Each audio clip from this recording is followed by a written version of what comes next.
Saudara Kadis Dinas Lingkungan Hidup Kehutanan dan Pertanahan Papua Barat Daya, Julian Kelly Kambu, mengapresiasi Konservasi Internasional Indonesia memaparkan potensi keanekaragaman hayati atau biodiversity karena dibutuhkan untuk merencanakan pembangunan di Provinsi Termuda Indonesia, Papua Barat Daya.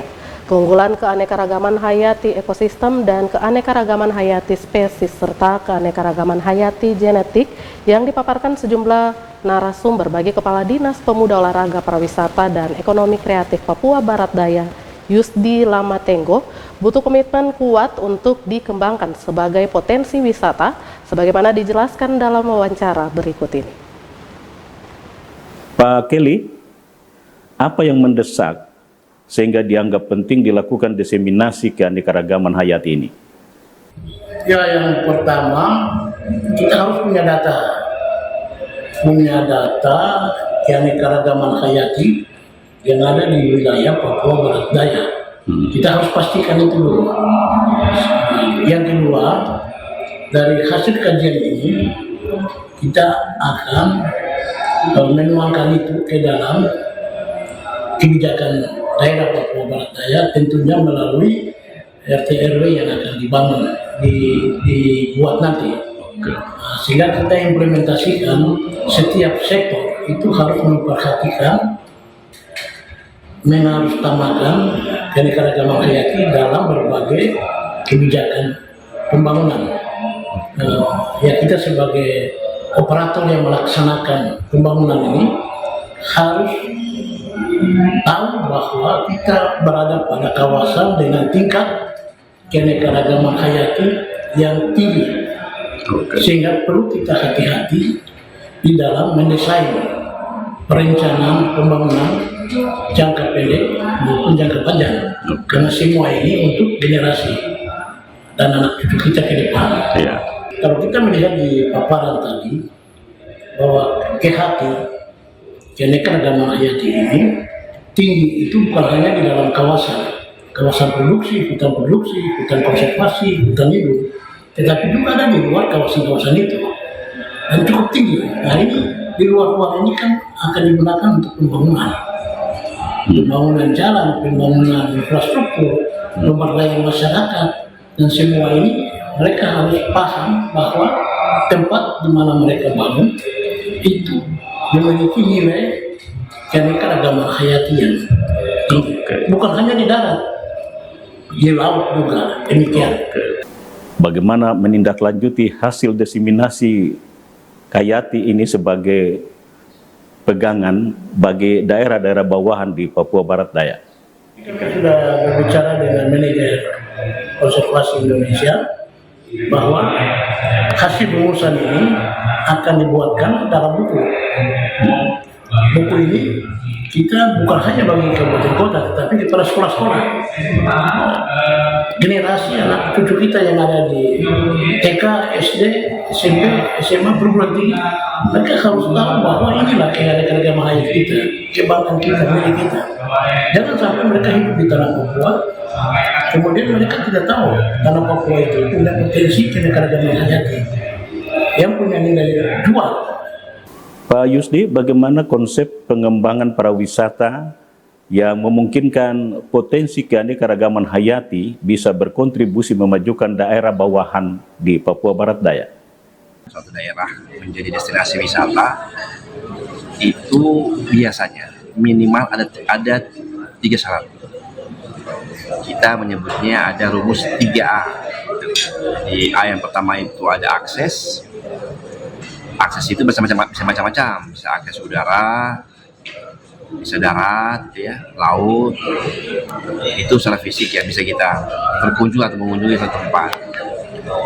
Ada juga akses dalam bentuk komunikasi, ya, komunikasi radio dan sebagainya, sehingga orang bisa mudah untuk berinteraksi dengan orang lain. Itu syarat pertama kalau kita ingin mengembangkan suatu daerah menjadi kawasan destinasi wisata. Yang kedua adalah amenitas. Nah, di sini dibutuhkan misalnya yang paling gampang akomodasi. Orang mau tinggal di mana? Kemudian ada restoran, orang makan di mana? Di situ ada listrik tidak? Ada air bersih tidak?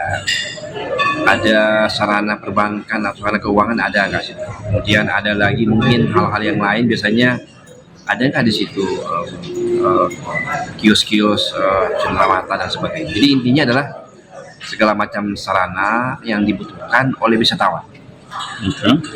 Itu amenitas. Ya, yang ketiga atraksi. Nah, atraksi ini penting.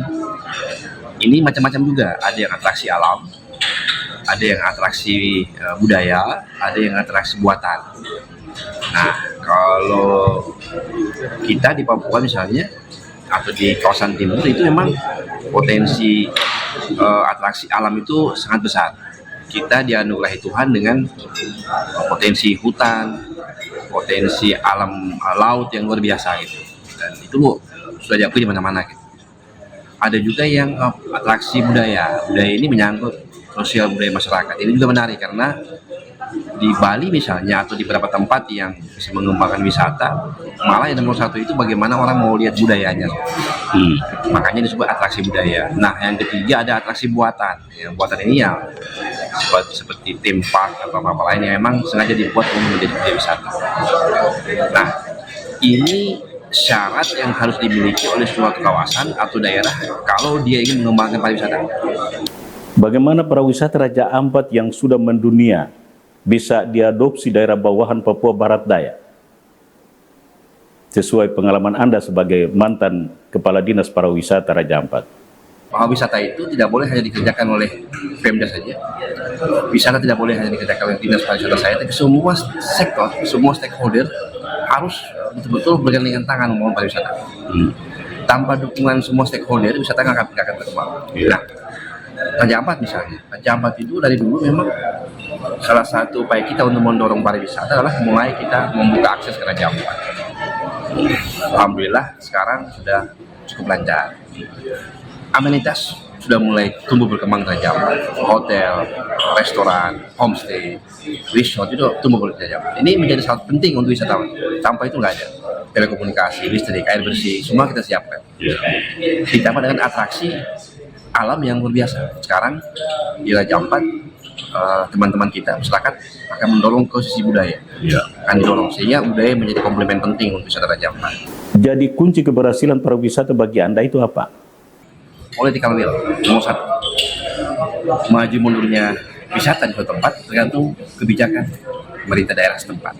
Nah, kita bermohon kabupaten kota lain selain Raja Ampat juga punya kebijakan yang sama, bahwa sektor pariwisata juga ini adalah sektor utama penggerak ekonomi daerah. Kalau wisata nggak dianggap sebagai sektor penggerak ekonomi daerah, ya susah nanti. Karena apapun namanya kebijakan daerah, kalau dia pro pariwisata, itu semua akan mudah gitu.